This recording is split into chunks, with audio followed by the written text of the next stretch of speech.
Well, good morning, Good News Church. I hope you guys are doing well today. Just wanted to bring another encouragement thinking about the story of Joseph while Joseph was in prison. If you were with us last time, you remember last time we considered the fact that while Joseph was in prison, he continued to trust in God. God was still his first thought. And despite the fact that it seems like his dreams have come unraveled, his plans have come to a sudden and abrupt stop, he is trusting in God nonetheless.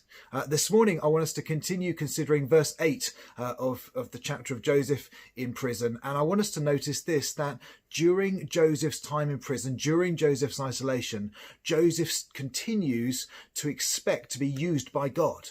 He continues to expect to be used by God. And this is the encouragement I want to bring you today. I want to encourage you that you can be used by God during a time of crisis.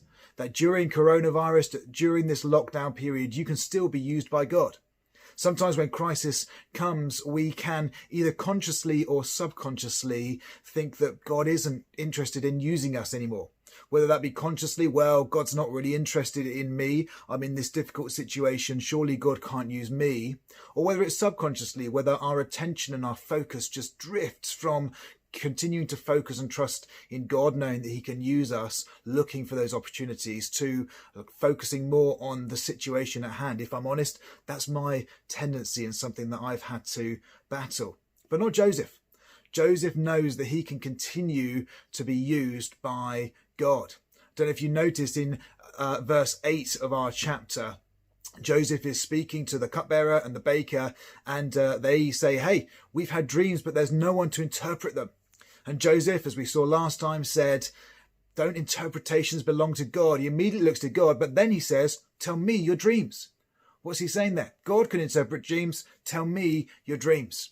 He is sure that God can use him to interpret the cupbearer and the baker's dreams. Isn't that amazing?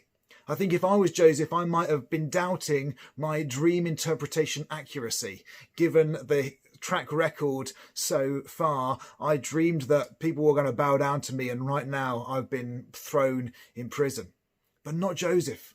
Joseph believes that God can still use him. And I want to encourage you today that God can still use you. You need to know that. You need to remember that today. You know, the Holy Spirit is still within you. The Holy Spirit is not practicing social distancing. He's still within you, equipping you for good works of service. God is still on the move. God is still building his church, and he's still using people like you and like me during this time. And so I wonder, how can you be used most effectively in this time? Are you remembering that God can still use you, whether that be with friends or family or neighbours, wherever, whatever situation that might be in, as people are starting to go back to work today, even where we are able to bring hope and joy to places of work? Where is God using you? Let's trust that the Holy Spirit is within each of us to equip us even during this time. Friends, I'm looking forward to hearing how God has been using you, and I'm looking forward to praying with many of you this evening. I hope you have a brilliant day and enjoy the sunshine.